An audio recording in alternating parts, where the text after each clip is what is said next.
Hey guys, welcome back to the channel. I have been wanting to show you some of my shiny rocks from the last couple tumbles and polishing sessions. And I finally have a little bit of sun, which is right now going behind the cloud as I start recording, of course, so that you can see what the shine on some of these guys look like.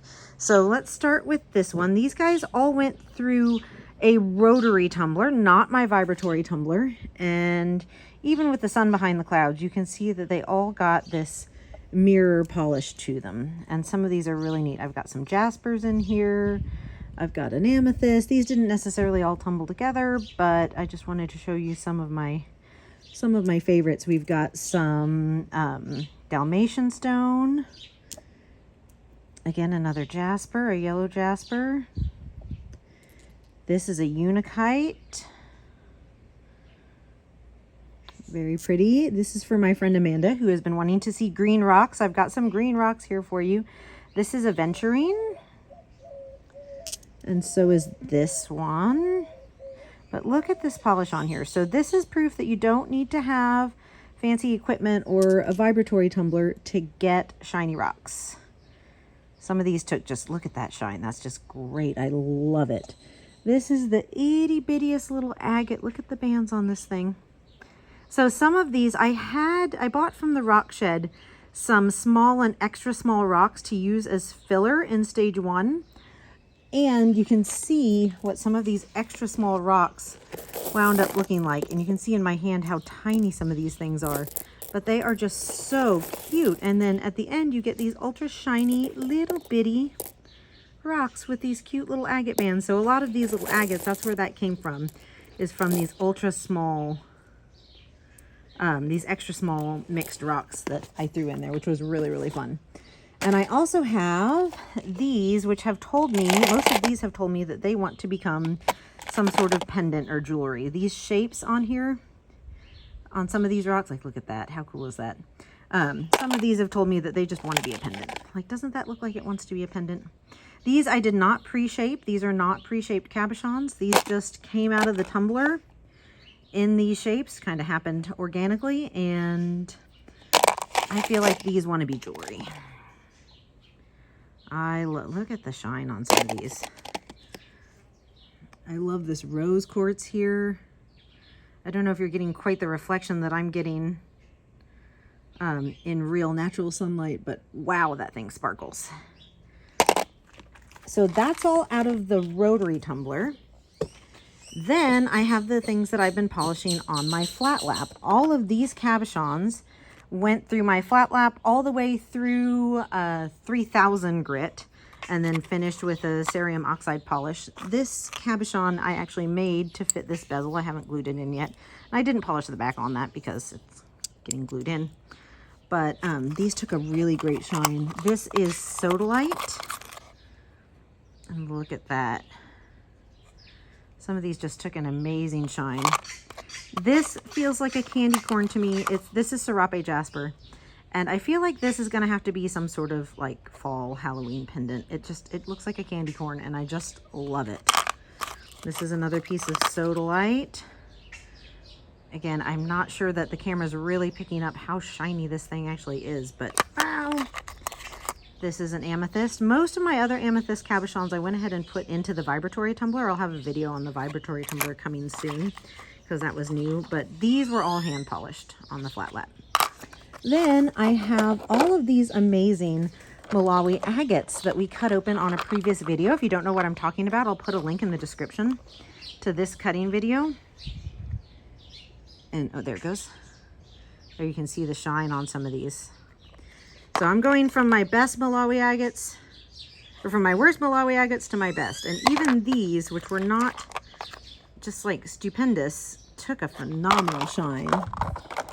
Then these I played with a little bit. I took some pairs, and on one side I did a flat polish, and on the other side I did a round face polish. The flat polish on the flat lap is a lot easier to accomplish, but some of these pieces got a little thin, and I wanted to see what it would look like with a round polish. So I'm not sure which finish I like better. I kind of like them both. Let me know in the comments whether you like the flat polish or the round polish. And I did another set this same way. This one I've switched. The one on the left has the flat polish. The one on the right has the round polish. So you can see how shiny these things got. Again, they went through the 3000 wheel with a final cerium oxide finish on the flat lap. Let me pull out a couple more pairs for you to look at here. These Malawi agates just turn out so stunning. And you can see how great they take a polish. Let me see, there we go. See if I can get it to catch the light there. So some of these were really, really, really neat. This one was one of my favorites. So this side turned out pretty good. This side, look at the depth in here. Let me see if I can zoom in for you. Look at the depth in that, where that orange just sits way behind the surface. And you can see the light play across it on that really great polish that we got. But man, that depth in there is just super. I just love it. And then one more set in here. These were really, really cute. There's the light. The sun's coming back out finally. And then my favorite three pairs. How many pairs do I have here? I think my favorite 3 pairs to end the video with for you. Look at how cute these are. I love this. And then this one surprised me as I was polishing. The more, oops, I almost dropped it. The more I polished this, the more these little white bands on the outside came through. I don't even remember seeing those when I cut it, or maybe I just thought that was, you know, just some surface fractures or something, but holy cow, that white just pops. And the deeper I went in the polish, the more of that I got. And I was like, wow, this is so cool. So the depth really comes through when you polish that you don't even know is there sometimes until you really start getting a polish on it. And then of course, the showstopper from that Malawi agate cutting session was this one. See if we can get that in real close for you. And then the polish on those is just ridiculous. Come on, camera, focus for me. And just the colors in this are really, really, really awesome. Oh, I've got fingerprints on it. Don't mind me. But yeah, this is my favorite one for sure. So this one's definitely a keeper, and I'll have to go through and see what I want to keep out of the other ones. This side I had to go back and polish a couple of times because it's really small and kind of hard to hang on to.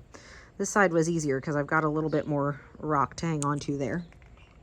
So anyway, that's my show and tell for polishing session. I hope you guys enjoyed that. I will be doing a reveal of the first couple rocks to come out of the vibratory tumbler, which is brand new, very soon. So please like and subscribe so you don't miss one of those updates. And some of these I will, like I said, be turning into jewelry, into cabochons or earrings or bracelets.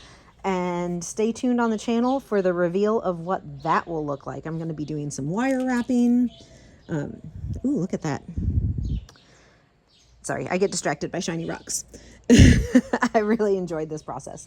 So let me know what you think. Let me know which ones you love, what you're excited to see turned into jewelry. These are obviously just specimen display pieces because I've got the rough rock on the back. And you can see some of those original windows and what we wound up cutting and polishing.